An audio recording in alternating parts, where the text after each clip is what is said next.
Hitman Hatton.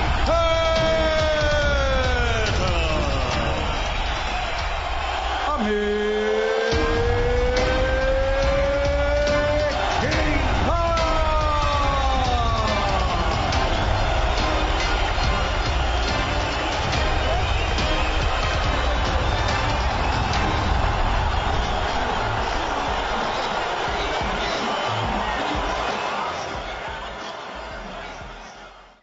Hello and welcome to another Friday Fight Night special. Tonight we're coming to you live on YouTube, on the Hatton TV website and on Amir Khan World. And we're here in Bolton at the Gloves Community Centre where we're inviting you, our audience, to Ask Amir. And of course we're in the company of two British boxing greats. No surprise that my first guest tonight is our host here, Amir Khan. Amir, of course, the former IBF light welterweight and WBA super light welterweight champion of the world. Alongside him, his good friend, his personal friend, Ricky Hatton. Ricky, of course, former two-weight world champion, now a very successful boxing promoter and trainer. Gentlemen, welcome to you both. Loads of questions to get through tonight, but before we get down to any of that, first of all, Amir, I've got to say congratulations to you on your engagement. That's well right, done. Yeah.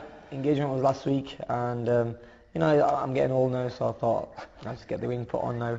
Getting old now, 25? But yeah, it's been done now, so no, it was great. I mean, it was a great event. Ricky come himself, he brought his family there as well, and we had a great day. It was a great night. Ricky, you were there. Good night, some good guests, good time, good party? That is what you call an engagement party. It was absolutely outstanding, to be honest with you. Unfortunately, I just had a new 19-year-old, little baby girl, so my missus unfortunately couldn't come. It's probably not bad, because she just said, I want this. But absolutely sensational engagement party. Couldn't happen to a nicer guy. Absolutely. Well, I think everybody, all your fans out there, are really thrilled for you, Amir. So good luck with the engagement and obviously the big day, whenever that date may be. Probably next year sometime. So just keeping that. Got a few other things on your mind at the moment. I've got boxing on my mind at the moment. Focus on that first. Excellent. Well, talking of boxing on your mind, just a reminder that you guys at home can take part in our show tonight. If you haven't already and sent in a question, it's not too late. You can get in touch with us via YouTube or using Twitter with the hashtag AskAmir tonight, okay? And incidentally, there are some really good prizes for you. We've got some boxing gloves here. They're not signed yet, but they will be. We've got 3 of them in total. 2 of them we're going to give away to the best questions, one judged by Amir, one judged by Ricky. The other one we'll draw out of a hat, so whether your question gets read out or not, you're still in with a chance of winning it. Just keep an eye on the website, and next week we'll tell you who's won the 3rd gloves. Okay, so 3 signed gloves. Fantastic prizes, I'm sure you'll admit. Just have a look at our winner from last time we did a show like this. Here he is. He's from California. This is Ben Romero, and I think you can see from that picture he's pretty pleased as punch, is Ben. So you could have a signed glove just like Ben. Last thing for starters, before we get down to business, I just need to say a big hi to all the guys down at Walcott Amateur Boxing Club. That's in my hometown of Swindon. The Hatton TV camera went down there earlier this week to their training headquarters just near Swindon Town Football Club to see a few of the guys.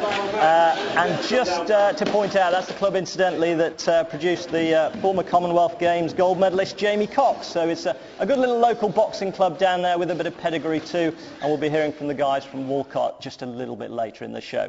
But down to business, no surprise that we've been inundated with questions about your last fight, Amir. So there's been a heck of a lot of controversy. We're not going to get mired in it because literally we could fill an hour just on that question. So as far as you're concerned, what is the very latest in terms of rematch or not? Yeah, we want the rematch, hopefully getting a neutral ground. So it won't be England, it won't be Washington, it'll be somewhere like Los Angeles or Vegas.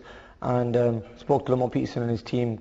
I've put Golden Boy onto it, and we're getting very close. Probably give him another 48 hours to get back to us. If they don't get back to us, then I'm going to move on to something else. I'm going to probably move up to the next weight category and look at someone else, because I'm not going to be wasting my time. I think everyone knows in the world that I want a rematch and I deserve a rematch. So we're just waiting on Lamont Peterson and his team at the moment. So really the ball's in their court. That's you're right. There, you're saying, I've heard all sorts of details about purse and things, but basically you're doing everything you can to make it happen. It's up to them if they take That's the right. rematch. We've offered him a great deal, 50% of the whole world revenue, so I mean, he's going to be the most he's ever going to get in a fight. Now if he's going to take on someone, there's talks of him fighting Marquez, so he's going to get half as what what I'm going to give him. So it's up to him now. Marquez is a tough opponent. If he really thinks he beat me in the first fight, then I'm sure he'll take the second one, take the rematch. So we're just waiting at the moment. Give it another 2 days, 3 days, then we're going to move on and see where we'll see who we can find then. Okay, so basically any boxing fans out there, next 48 hours or so, it should move on, because it's kind of been a bit stagnant for a while now. That's right, it's been a bit quiet now, and I mean, I want to put it behind me. I just want to fight, and I just want to be busy in the ring and get a fight on. So, I mean, it's getting boring. People are hearing the same, story over and over again. So let's just see what happens now. Ricky, what's your take on it all? I mean, there was nothing in the fight for me, to be honest, and Amir was very unfortunate to have 2 points off. It's very hard to say that. It's very hard to say, because I mean, it's as if the referee allowed him to jump all over him, to be honest with you, and refereed the fight the way Peterson wanted it. You can't take anything away from him, because he fought the fight of his life. But I mean, when I fought Floyd Mayweather, I felt the referee wouldn't let me anywhere near him. And then not that it made any difference to the outcome, I don't think. I mean, he had to be man enough and say Floyd Mayweather probably would have beat me anyway, because he is Floyd Mayweather. But I did think the referee didn't help me chances, and certainly that was the case with Amir. He just let him, jump all over him, to be honest with you, and it's a little bit hard done to, isn't it, really? I felt really sorry for him. I felt like a little bit of deja vu in the refereeing, to be honest. So you're hopeful of a rematch as well for him? Yeah, without a doubt. I think Peterson fought the fight of his life, and you can't take anything away from him. But I would honestly fancy Amir in a rematch, of course I would, yeah. Well, we can't quite leave Lamont Peterson yet, because I think we've got our first questioner now from the Wolcott Club, and I think it's on this same issue. Let's hear from Ben. Hi there, my name's Ben, and my question is to Amir Khan. Even though Peterson's now got the world titles, do you feel like you've got more to lose this time round? Good question. Yeah, I think I have, because we've tried so hard to get this rematch, and we want to prove to everyone that we did win the first fight. So now this second fight, there is going to be a lot of pressure. There is going to be a lot of pressure on me, because I want to prove a point to everyone. I want to prove a point to Lamont Peterson and the commission and everyone. So definitely I need to win this next fight, and the rematch hopefully gets made, and not only win it, but win it in a good style. I mean, I'm looking at winning it by knockout or something. But either way, your career, you feel, is going to go forward with or without. Exactly. I mean, without, my career will still go forward. I mean, the world of boxing knows what happened that night, and we'll just carry on and move on if the fight doesn't happen. Okay, well, we'll move on, because like I say, we could spend an hour talking about this. It's an issue that hasn't been resolved yet, but you heard it here from Amir. It could be done in the next 2 days or so. So let's go to some of our other questions. First one here for you, Amir, from Ali Durrani. Thanks for your question, Ali. Out of all the places you've travelled, what destination is your favourite? My holiday destination is probably somewhere like Dubai, and I just got back from Milan, Italy. I was there for work purposes. I was in Milan for Fashion Week. Not that I look like I'd look the most fashionable person, but I was invited by Burberry over there. So I mean, Milan was brilliant. I didn't get to go to different places and sightsee and stuff because of the work we had on. But also Dubai. I've been to Dubai like 20 times. Got a lot of friends over there. The weather's amazing. Food's great, and it's really clean, and the hotels are amazing. So you can spend a lot of time down there. Have you been there, Ricky? I have. I've been to Dubai and Abu Dhabi. Yeah. And I did a couple of sportsmen's dinners there, not too long back. Absolutely fantastic place. First and only time I've been. I'd like to go back with my girlfriend. Beautiful time, yeah. One of the things about your sport, about any sport, I guess, is you get a chance to go around the world. But I guess if you're in training camps, it doesn't matter whether you're in the most beautiful place in the world. It's not a fun place to be. But. Exactly. We was when I trained in Los Angeles, people were like, wow, you train in Los Angeles. But when I'm training, I live in Hollywood, and I know they've got the biggest and best parties happening over there. But we isolate. We in the house early. We go to bed early and stuff, and we don't really go party. We don't really get to see a lot. We just there for our training purposes. You've got to watch your diet as well. Next question, this is from Ali, because he sent in a few actually, so we'll try and get through them. He said, since you're of Pakistani origin, Amir, what's your favourite Pakistani food dish?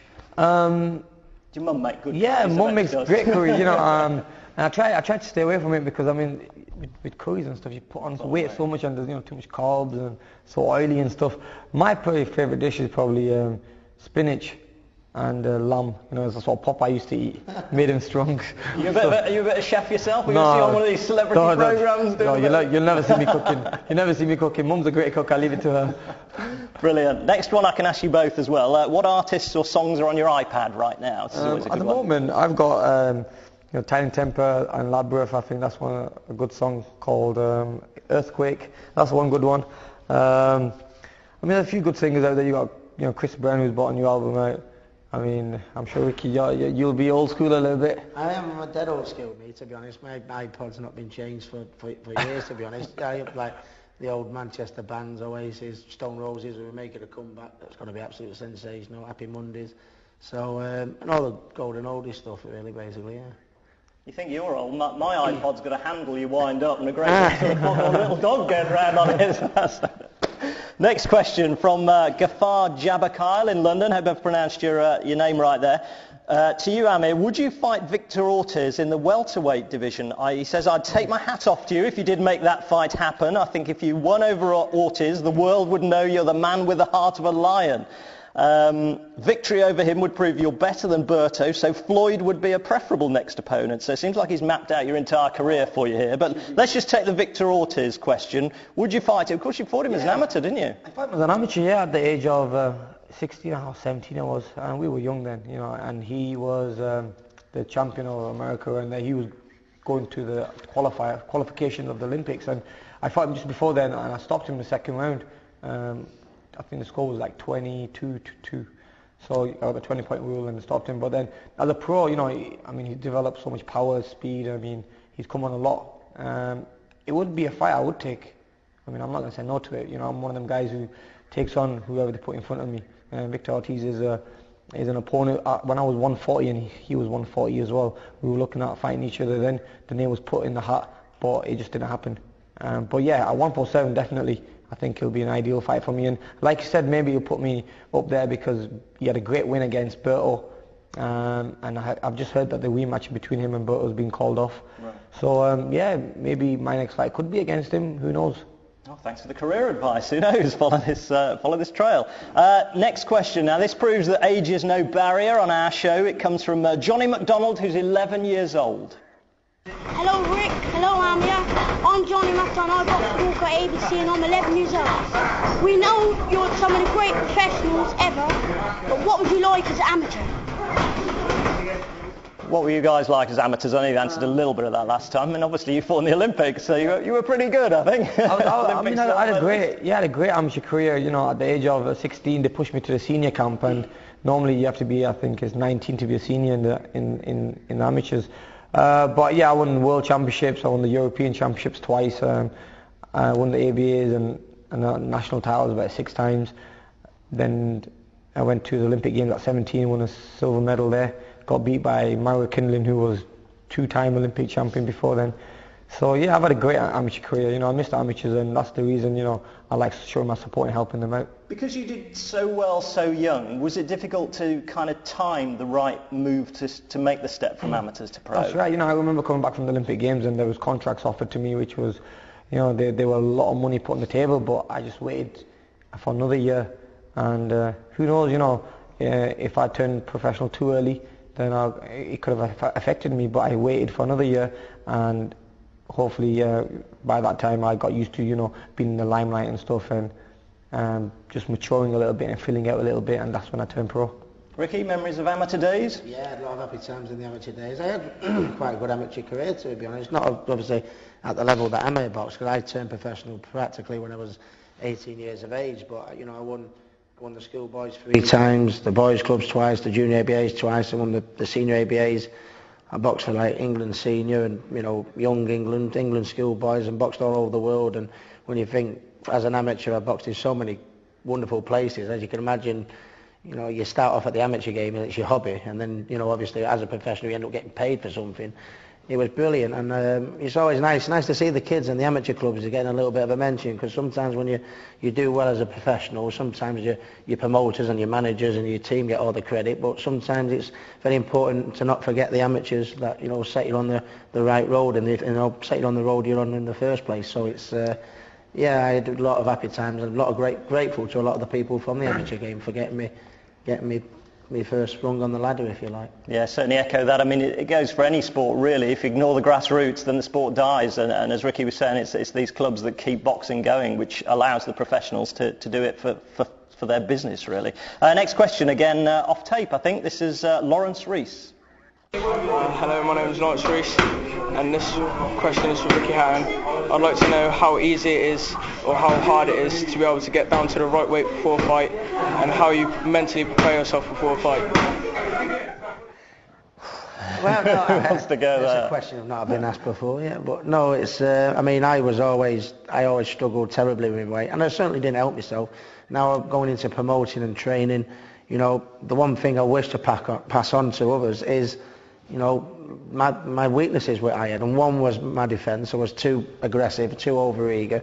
So as I'm coaching my lads now, I tell them, you know, a little bit of safety first, have a little bit more patience, and obviously the biggest sin is putting on weight. You know, I could have made my career so much easier if I hadn't put on weight, you know, like I do. I've always been a little bit of a fat kid trying to break out, but I mean, you're making your life so much easier. You know, when it was criminal, I'd give any lad I promote or any lad I train such a rollicking now if I heard they put on the weight that I did. Kind of trying to stop the roller coaster being up and then down. Incredible. And then up and, like a fight before the fight, and it made my job so much harder. And when I look back, I think, you know, how good could it have been if I hadn't have been like it was? So that's what I try and instill in my fighters. But one thing is, I always give myself a 12-week training camp, so, you know, I wasn't ripping off too much weight, you know, too quickly. You know, I did 12, 13 weeks so I could bring it down gradually at the right pace. Still made my job a damn, you know, too hard, but it's willpower, really. You know, you can have good nutritional advice, you can have good advice on your training and when to eat and what you should be eating, and, you know, nutritional products or what to take. But I suppose you've got to have the willpower, you know, because it's you at the end of the day that puts the stuff in your mouth, you know. So it's a little bit of everything. But, you know, to anyone who's out there watching, don't make the same mistake I did, and this is the hardest game in the world. Don't make it harder by going too heavy up in weight. I think fantastic advice. While we're on the subject of weight, Ricky earlier was at the weigh-in for tomorrow's big fight, just down the road at the Reebok Stadium here in Bolton. Is of course the British Super Bantamweight title clash between Scott Quigg, the champion, Ricky's boy, up against the Welshman Jamie Arthur. And I think we can see a little bit from the weigh-in earlier today. So here he is on the scales then, Jamie Arthur, the challenger. That's on. 55.2. 55.2 for Jamie Arthur. Another 10 seconds there, Jamie. Good man. That's rich. Okay, so that was Jamie Arthur, the challenger. Now please welcome to the scales the defending champion of Great Britain, unbeaten, 23 wins out of 23, from Bury, Scott Quigg.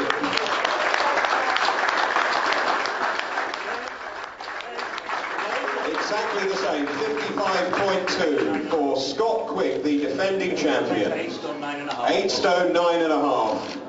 Well, Ricky, there's your man. He looks in pretty good shape. How's he feeling before the big fight? Yeah, brilliant. You know, I wouldn't expect anything different from him. You know, he's a really dedicated individual. Joe Gallagher's doing an exceptional job with him. He's improving all the time. Jamie Arthur, his opponent, you know, didn't look too bad either there. You know, he's not come to lay down. He's obviously come to win. Jamie Arthur, you know, former Commonwealth champion, has been a good fighter in his day, and I think this is, if Scott is not on the ball. Yeah, he's one of those sort of could be. No, Jamie, you know, he could rise to the occasion. You know, all the talks about Scott fighting Calframpton, which would be an exceptional fight. He can't take his eye off the prize there, you know. So it's a very, very, you know, tough task for him, and you know, really looking forward to tomorrow night. And I guess, Amir, you always like to see good fights happening here in your hometown of Bolton. That's right. Yeah, it's a brilliant fight this is, and I'll be there tomorrow. I'll be attending, and I don't know if you know this, but I mean, Quigg used to train at my amateur gym. Right. You know, and that's where he started, at the Bury Amateur Boxing Club, and I used to remember him training and sparring with my younger brother. Could you sort of see at that age that perhaps he had that little something to set Most apart? of these fighters, you know, you can always tell with the work ethic. I mean, the work they put into the gym. I mean, that's when you can tell that this fight is going to make it or not. And the good thing about Scott is he works very hard, trains very hard. Now he's training in my gym in Bolton and with his team, with the Joe Gallagher team, and I was watching him yesterday. I mean, he's in great shape, and this is going to be a cracker fight. I mean, it's going to be an amazing fight. This is. I think we can see a little bit about what he's good at, Ricky. Yeah, I think he gets him with a body shot, if I'm not mistaken, in this fight, if I remember rightly. But he's had the right, type of opponents. He's had tricky opponents. He's had southpaws. He's had tough South Americans. He's fought all styles. He's been brought along slowly, but obviously you've got to bring someone along slowly when he's had so little amateur experience as what Scott has had. But I mean, when you think, he only had 20 fights or something as an amateur, and when you see him performing like he is doing at the level that he's got already, that shows you real natural talent. And he's the full package. He's got a good jab, he's got a good defence, good footwork, he can body punch, he's strong. He ticks an awful lot of boxes for me, and I think he's got every chance to go to the top. Well, everyone's talking about a future world champion. You can't look past the man in front of you, so that's what he's got to do tomorrow. Yeah, absolutely. Well, of course you can see that fight tomorrow, and good luck to Scott. Next question for you guys here from William Glennon Gilmore. Which says, and this is relevant to both of you, do you feel the addition of super champion status belts along with the regular champions makes the world title progress better or worse for boxing as a whole? Now obviously the title you've just lost was the one that you previously held, wasn't it? The sort of WBA super light welt. So do you think that helps, or do you think it confuses the issue? Sometimes it's confusing a little bit, because you've got the super, then you've got the WBA ordinary championship title, then you've got the not mandatory, you've got the second one, what do you call it? Is it the interim? Sorry, yeah. So there's like 3 world champions there, But I fought Maidana for the WBA. As soon as I beat him, when I beat Zab Judah, that's when they give me a super title. But I mean, I just fight and they just give me a title. I just hold it. You just want a title and a belt. I just want a title and a belt, yeah. But I think for the boxing public as a whole, and maybe those who like the sport but perhaps don't love it and don't understand the nuances of it, they just want to know who's the world champion, don't they? And sometimes it can cloud it a bit. It's very frustrating for boxing fight fans, because I think boxing fight fans want to know ultimately who's the best in that weight division. And I feel proud to say I think me and Amir are quite throwbacks actually. When we sat on the road, we wanted to be the best, end of. And it gets very confusing with interim titles, super champions, and and all these different titles.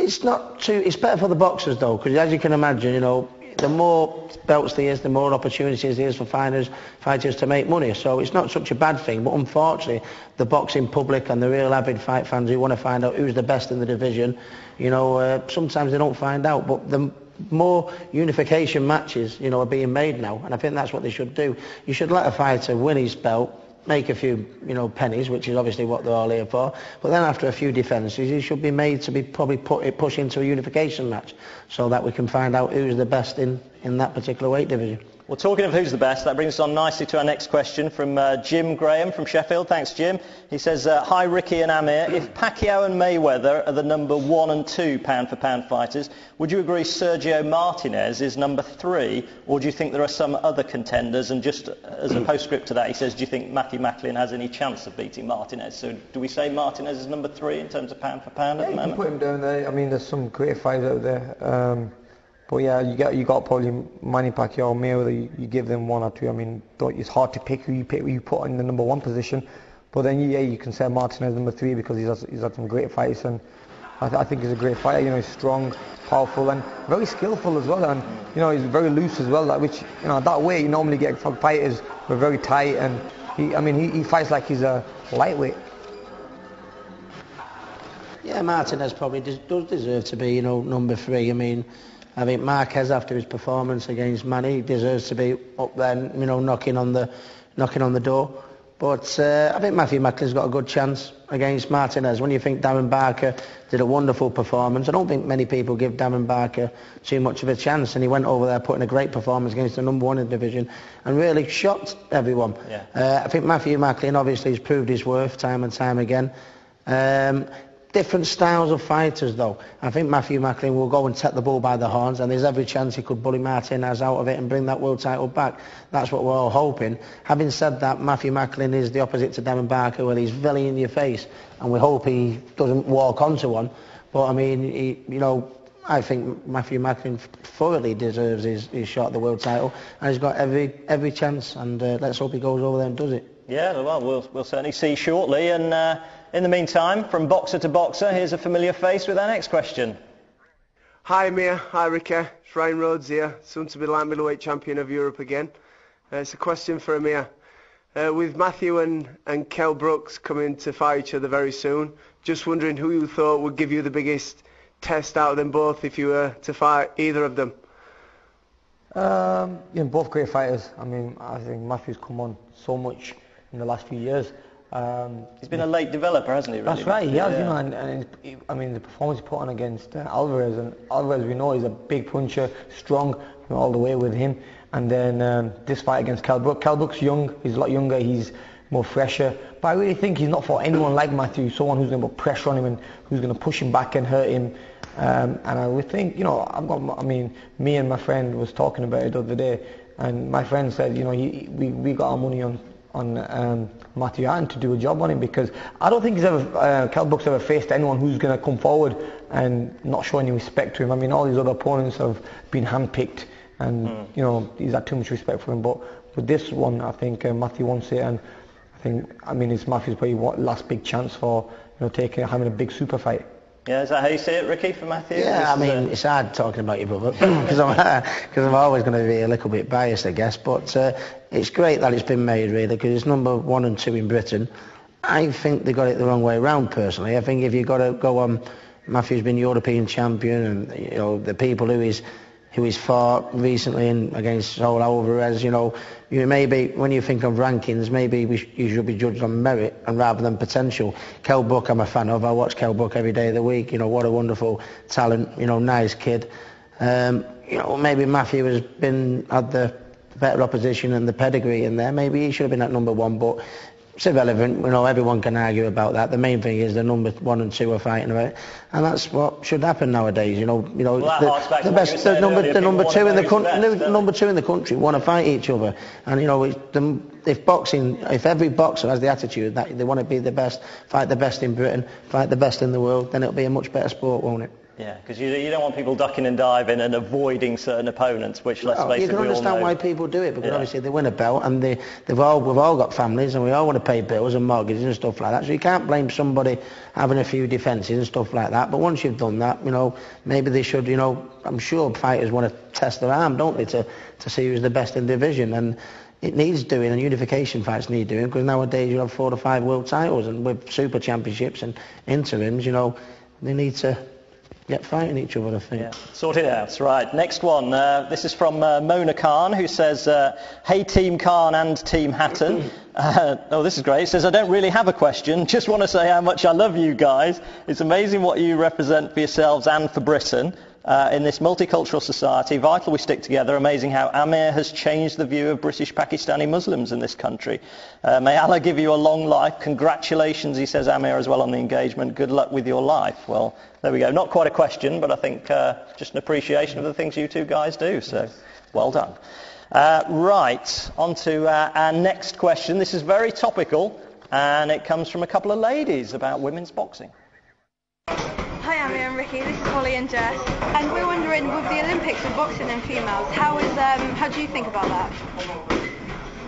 So, women's boxing making its debut? I was a little bit against it, because you don't want to see women getting gloves on and fighting each other. I think it's more of a man's sport and stuff, but after a bit I saw the amateurs, they're well covered up anyway, they've got the head guards on and everything, and let's see how they perform in the Olympics. This is the first Olympics that they're going to allow women boxing in it.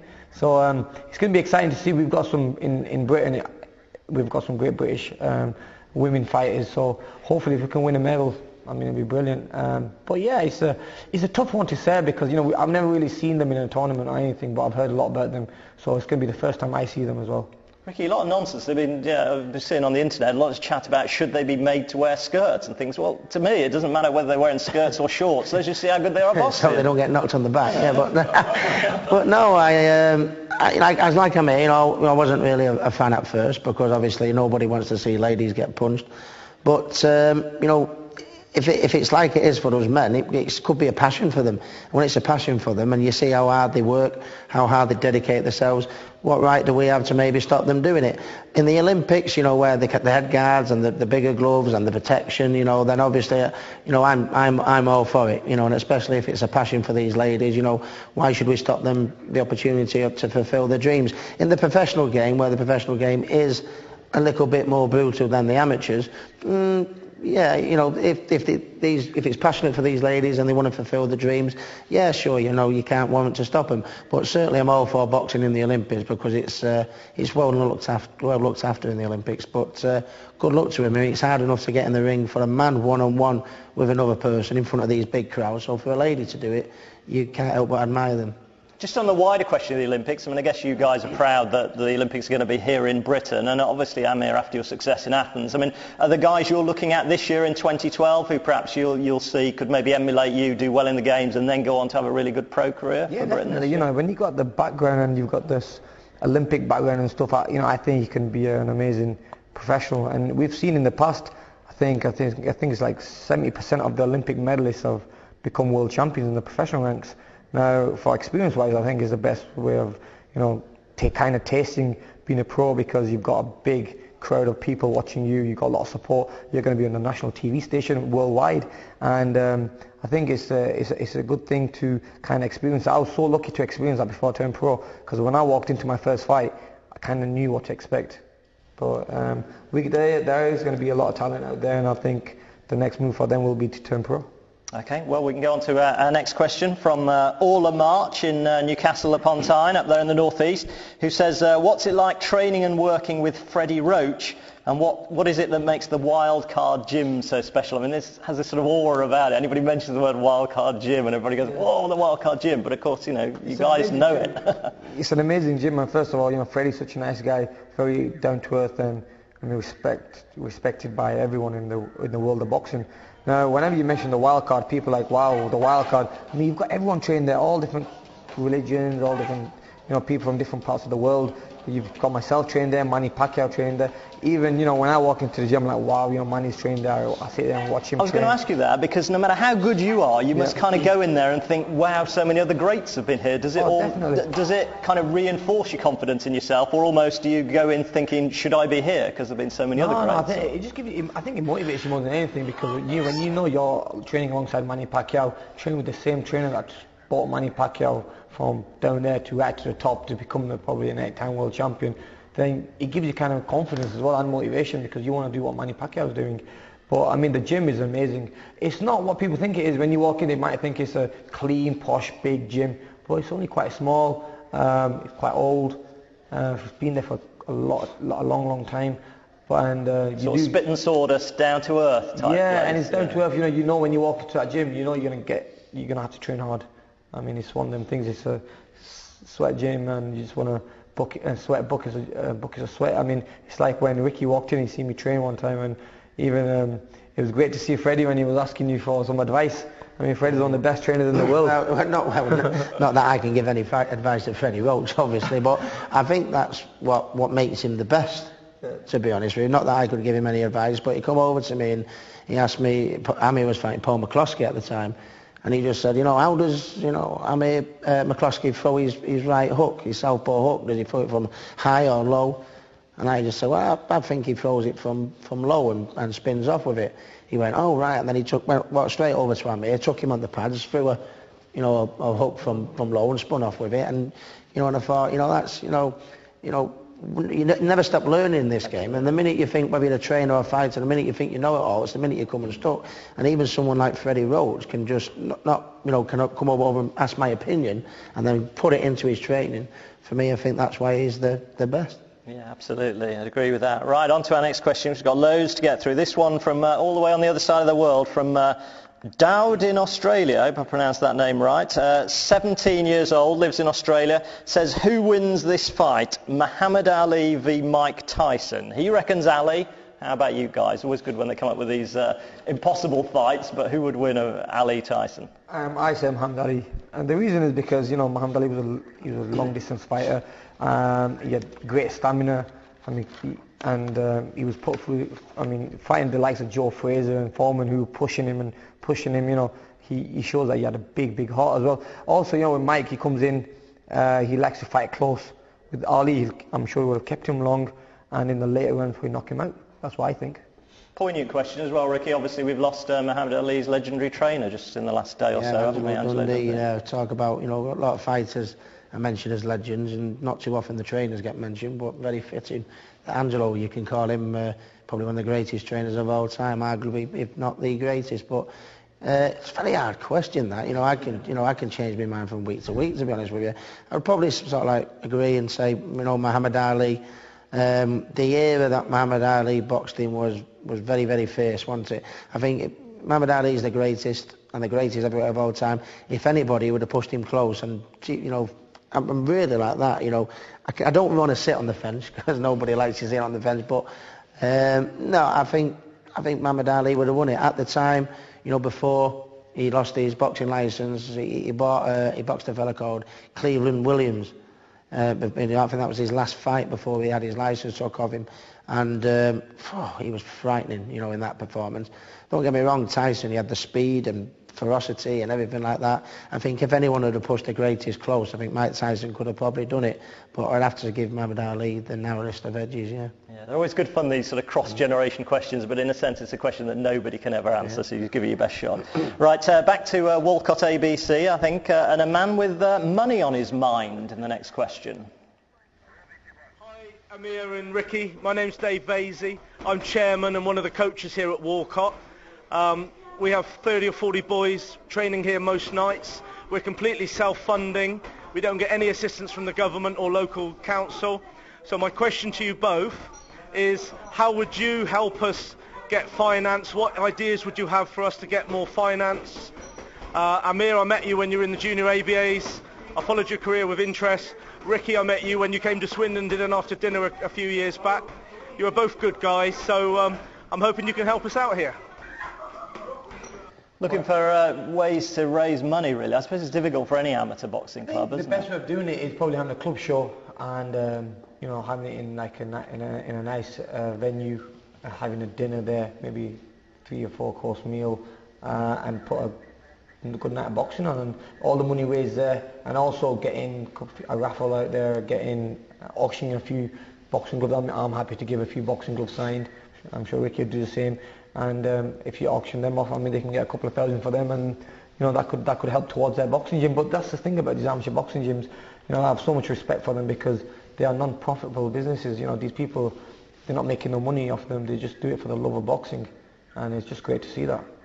Hard times for everybody, isn't it, Ricky, economically? It is, like Amir said, maybe with 30 boxes that they have in that that particular club, maybe the more and more regular shows, obviously the more shows that they can put on, to generate income. Like Amir says, with auctions, you sometimes do a dinner show, sometimes do just your local working men's club. I think it's maybe, hopefully, no matter what area you're from up and down the country, you can look and say, well, am I say the Swindon Club for interest? Am I a local business? Is there something I can do to help, put something back into the amateur game? I think that would be a massive help, for these guys. And needless to say, obviously I do promoting and training now, so obviously I'm a busy man, but I still try and do my sportsman's dinners. I still try and do, and I think if the professional champions like Amir, like me, like Davey Day, like Cal Frock, Ricky Burns, all these professionals that I suppose I looked up to, if we can go show a face, and if that puts a few numbers on the tickets, I think that would certainly. But everyone's got to work together. Local businesses, the pro champions helping the amateur boxing clubs.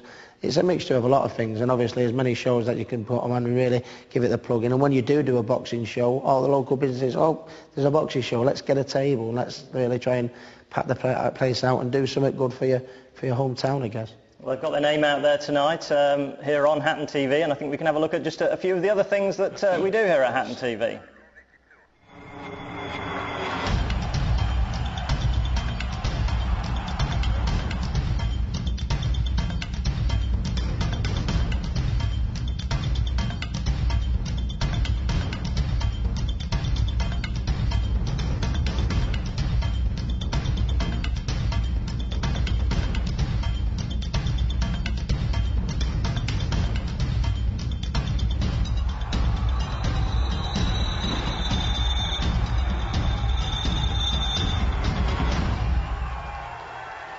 So plenty going on there and plenty going on still here tonight. Next question from Hassan Ali. Thank you very much again for your question. To you, Amir, he says you seem to struggle when pressurised in the Peterson and Maidana fights, this is his opinion, but dominated when you traded in the centre of the ring. So the question is, do you feel you struggle against fighters that apply constant pressure? Well, I think with my style is keeping someone on the long distance and boxing them that way. But then what we didn't do in this last fight for the training was to work on the inside, and what we're going to do for the next fight hopefully is Peterson. We know exactly what he does, and there's always room of improvement. I'm not 100% yet, and when people ask me, even though I've held world titles and everything, I've still got a lot of improvement, and I think the next step for me is to work to be working inside, in the pocket a little bit. So I'm sure Freddie Roach has recognised that and seen that, so we're gonna hopefully work on that for the next couple of fights. But the fights are getting harder now. We're gonna have to dig deep at times when your opponent is in front of you. So yeah, definitely that is one part we need to work on and we need to probably improve on. Goes back to a little bit what Ricky was saying about trainers. They're always learning, great trainers even. It's good to hear you as a great boxing champion already at a young age, but still saying you've got a lot to learn. Oh, definitely. This is the sport we're in. We learn something every day. I mean, you learn new things, and depending on your opponents, you have to change a few little things. So yeah, definitely that's one thing that we're going to be working on for the next camp especially. And I guess, Ricky, it doesn't matter how good you are, everybody's going to have a little bit of a style that might be a bit tricky for them. Well, it's not that. I think, excuse me, I think it's the fact that I like to think I had such a following like I did, and Amir has the following like he has, is because, you can have the tactics right. I mean, so many times, so many fights, I'd be in the gym and I'd be working on that. We'll use the jab and then we'll block this punch and then we'll throw that, and then the bell went. I'd just fly at him like an idiot, And Amir has that little bit, not quite like me, but I mean, very similar, you know your tactics and everything like that, but you can't help but have can sometimes get involved really. But that is what, it's a double-edged sword. That's what makes him as exciting as he is and makes the fans, want to see it. But it's, I mean, I look back at my career, and every time I used to do 4 and 6 rounders, and there still was. It could have made my life so much easier. But sometimes, when you've got that, proudness type thing inside you, sometimes you can't help it, But I think Amir can mix it up close, and he can mix it out top. But I mean, sometimes it's probably the world's worst. Sometimes you just need to stick to your tactics, but sometimes, in the heat of the action, we don't always do it. It's the heart running ahead, isn't it? It's not like you can't know what you should be doing, but that's telling you something different. It's just sometimes, you have that little fellow on your shoulder that says, go on, get stuck in, and that fella says, no, stay out of the way, what you're doing. It's like, but that's what makes the exciting fighters so loved, I guess. Okay, got to move on. Next question's come in via Twitter from Graham Smallwood, who, to you, Ricky, this one, he says, the northwest of England is the strongest boxing region at the moment. Why do great boxers come from this part of the country, and where's the next strongest after the northwest? Applicable to you, Amir, as well. There's a lot of good boxers coming from the northwest, it's sort of like snowballs, really, doesn't it? I mean, does it go in cycles? As in, if you've got 1 or 2, then everybody wants to be like them. So suddenly that 1 or 2 become 3 or 4. When Amir went, to the Olympics and had that success, I'm guessing every kid from Bolton and Manchester won in the boxing gym and wanted to be Amir Khan, and we've been dead fortunate in recent years, that. And I think it was the same for Joe Kawasaki. When Joe Kawasaki was at the top of the tree, if you remember, we had Bradley.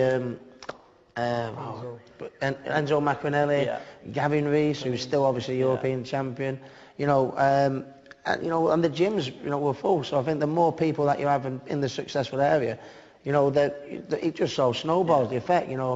How many times, you put the Rocky film on ITV and the gym's full of kids, and it's the same when they all look and they want to be Amir Khan, they want to be David Hay, So I think Northwest is going through a real good, position at the minute, as far as having big names, that they can look up to.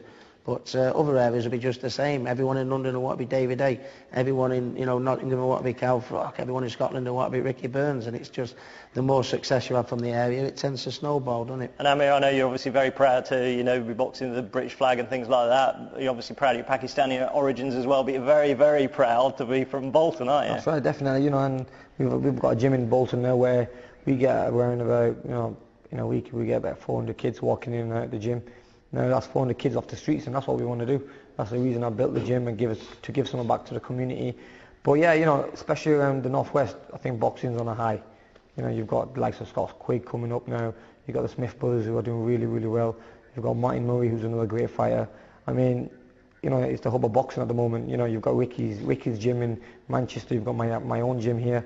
So yeah, definitely, I think at the moment, boxing's strongest is in Northwest of England. Like you say, just all feeding off each other, perhaps. Next question comes from another familiar face, I think. Hi Amir, hi Ricky. I'm Lee Askins, British and Commonwealth boxing champion. I'd just like to ask Amir, what would be his prediction if he was supposed to fight Floyd Mayweather?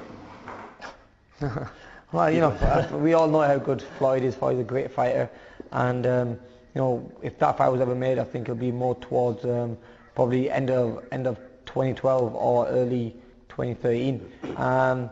You know, it'll be a tough fight. Don't get me wrong, and in my opinion, I think the way to beat Floyd is to box him at his own game, is to, you know, use your speed, use the angles, and keep the distance with him, because he's a great fighter long distance as well, and he can fight inside as well. You know, especially with the defense he has and everything, it's very hard to break him down. But I mean, if the fight ever happened, you know, I really think I have his number. I really think that's the speed that I have, and the shots that I will catch him with that he won't see will put him on his back foot and also put a lot of pressure on him. You have to remember, Floyd's getting older now. He's getting hit a lot more. So maybe it is the best time to catch him. So yeah, definitely. I mean, I don't think I'll go in there and knock him out. You never know. I mean, one punch can change a fight in boxing. But I mean, I'm a majority decision. Full 12-round distance will be a great win for us, yeah. Possibly one for the future. Watch this space on that one. Next questioner again is another one of our young contributors this evening. Hello Ricky, hello Amir. I'm Milo Bolton, I'm 11 years old, and I just wanted to know, how old were you when you had your first amateur boxing match? Okay, so how old were you when you first boxed as amateur? My first fight was at 11. Right. The rules in the amateur, especially in Britain, are you can only fight when you're 11 years old, and that's when you can get the medical card. So I got my medical card when I was 11. I fought in Stoke-on-Trent. I think it was like a day after my birthday as well. So as soon as I turned 11, I got my first fight, yeah. So you couldn't wait, basically, I couldn't wait to get in there. Honestly, I was really hyper, and I mean, I was a bit of a chubby kid and stuff. I wanted to just get in there and have a little fight and stuff. And I mean, I still remember the fight. You know, I wore like an orange kit and everything, but it was good times. And Ricky, do you remember your first amateur fight? Yeah, my first amateur fight was against a guy from Danny Reynolds, from a gym, I think it was called Market District in Leeds. That was in Carrington in Manchester.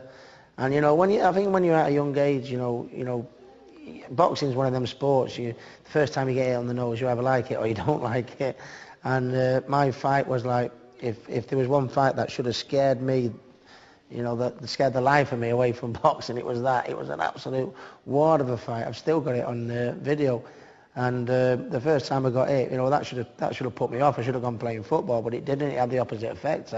I loved it, and it just went on from there. You know, I still got the same shorts and vest and boots that I boxed in. You know, nice to keep. I'm sure, you know, maybe Amir's got all his England vests up in the loft. I collect all stuff like that. I guess I'm a bit of a softie, but yeah, definitely remember my first fight. It should have kept me well clear of boxing, but it didn't. It had the opposite effect, to be honest. Yeah. Well, there we are. That young man's 11 years old. He could be following your path pretty soon, guys. Next question from Hassan Javed.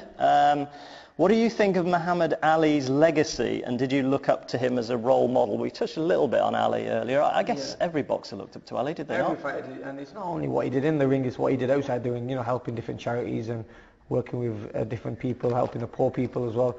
But as a fighter as well, you know, he never avoided anyone. He fought the best. You know, he fought Foreman when he was at his peak. He fought Fraser twice. He fought Ken Norton. He fought the best out there, and I think he proved that he was the best out there. I mean, he had some losses, but it's the way he come back from them losses, you know, and that's how you know a champion, you know, what he's made out of.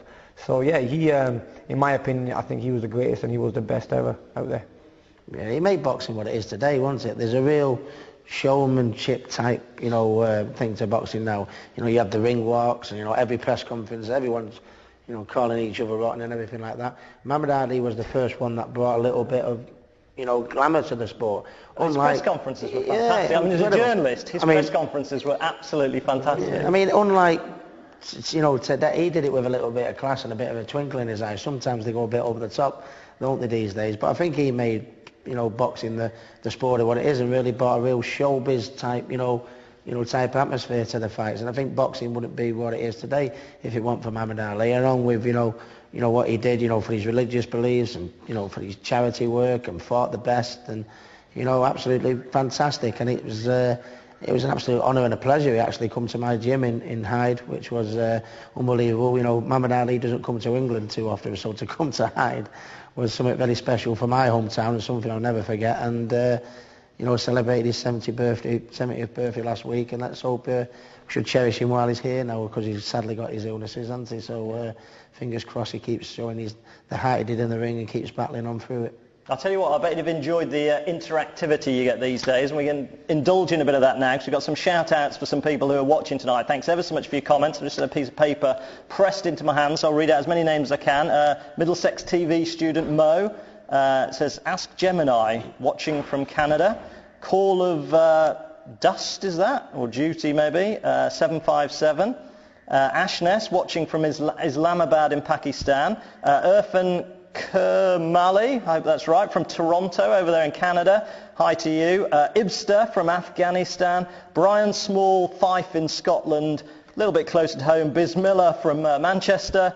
And Mahid, hope that's right again, from Qatar. So we're pretty much going around the globe there, just on a little piece of paper. So that just goes to show that suddenly, from the likes of Ali, as we said, bringing boxing to the fore, suddenly you guys can be talking to people all around the globe. It's absolutely fantastic.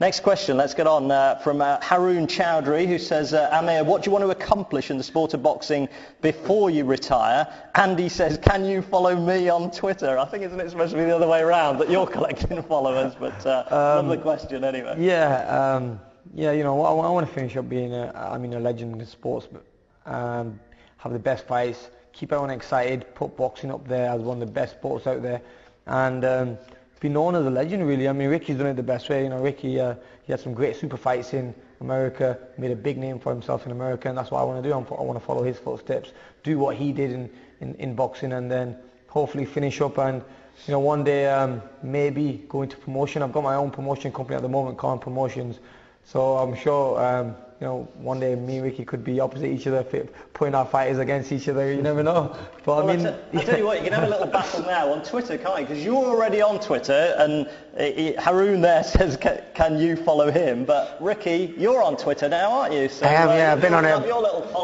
base, about 3 weeks, and I'm still having great difficulty. You've got past phase one of the instruction manual. No, but I don't do it from my laptop. I only do it from my iPhone, and sometimes I'm replying, and I keep getting replies, right, Ricky still not a clue what he's doing on Twitter. So if there's anyone there that does follow me or anything, I do apologise. I think I'll probably get it right, within the next 15 years. Absolutely tired. I've only just learned to email, so Twitter, give us a bit of time. Are you good with technology generally? Not really, no, not really. All right, brilliant. Next question from Colin Roberts, who says, again, this is addressed to you, Ricky. If you could have fought Manny Pacquiao in any other way, which way would you have fought him? Not turned up. No. My training camp didn't go great. One of the most often sayings in boxing is, you left it in the gym, you peaked too soon, and I was too light, too quick, and about a month before I was razor hot, but then 2 weeks before I was just falling to pieces, and I needed a rest, and I didn't. Kept putting my foot on the gas, and the last week, my sparring partners were knocking me about, And that must be very difficult to fight when you're going into a fight and you're not quite right. And then ultimately the outcome of the fight, that was the start of my depression, I think. After one particular training session, I was sat on the ring steps with a towel over my head sobbing. This is like a week before I'm fighting the pound-for-pound #1 in the world, So, I went in there a little bit reckless, thinking, oh my Lord, what's going to happen here now? Anyway, the inevitable, did happen. I think I was beaten before I got there. So, no excuses. I mean, it took me very hard to come to terms with the losses to Floyd and Manny, but at the end of the day, I've learnt to deal with the fact that, they're probably two of the best fighters of a generation, really. Out of 48 fights, there was only them two beat me. And when you see them keep winning and progressing and improving and, achieving what they're achieving, with each fight, it makes me feel a little bit better about myself, So, but not much I could do. I mean, it's nice to say that, I a 4-weight world champion, 2 weights, and I achieved all my goals, boxing in Vegas and Manchester City Stadium and that, and you know, I can sit back and I can say, well, only the best beat me. Well, you've got to be quite happy with that, I guess. You know, don't think there's much more I could have done differently. Still hurts, but perhaps a little bit less with time, basically. Yeah, it does, yeah. No, that's fair enough. That's fair enough. Next questioner, again, it's another lady, and it's on tape for us again. Hi Ricky, hi Amir, I'm John O'Donoghue from Walcott ABC, and my question is, what was your most memorable amateur contest? What was your most memorable amateur contest? I think it was in the Olympic finals. I was very nervous, and I was like touching distance away from the gold medal, and I was like, you know, just win this one fight and I'll become an Olympic gold medalist and the best in the world in my weight division, and one of the youngest ever to win a gold medal. So you know, and I think when I went to that fight, I got beat. I lost against the two-time Olympic champion. He's almost twice your age, though. People maybe don't think that, do they? But he's about 34, and you were what? No, I think he was about 32, 17? 32, 33. I was 17, yeah. And you know, I mean, all the odds were against me, but I put on a great fight against him, and that was one fight I'll never forget, because the support I had from the UK, the support I had in the arena was like I won the fight. When I got back in the UK after that fight, everyone was like, wow, you know, you're a champion. I remember getting off in Manchester Airport. I mean, it was full of people there to see me, and I thought, what's happened here? You know, I thought I'd go home, put my feet up, have a cup of tea, but even the streets of Bolton were full, and that was because of the Olympic Games, and that's one memory that's always going to be there, because, you know, that's what made Amir Khan, that's what put me on the platform and made me who I am. So, and just to put the record straight, you did beat Kinderland, didn't you? Before? I beat him after that, I boxed him, I think it was about 9 months later. 9 months later. That was my last fight. That show, yeah, Ricky was there. You commentating, weren't you? I was commentating, yeah, I was there, so, yeah, Ricky was there, and he gave me some tips before walking in the ring and fighting. So that must have been nice to at least know that, you know, say the gold medal had got away, but the guy didn't get away because... The guy didn't get away, but I mean, it would have been nice to put the gold medal on the line and hopefully bring that home, but... yeah, you know, that was the last fight I had, and then after that I turned professional, yeah. Okay, our next question is from James Anderson, not the cricketer though, I don't think. Hello Ricky and Amir, my name's James Anderson, I'm from Walcott ABC. I was just wondering if, Amir, are you ever going to move to welterweight? Moving to welterweight will happen. You know, you want new challenges in life, and my new challenge is to move up to welterweight and fight the best out there. I walk around at probably 149, 150 pounds.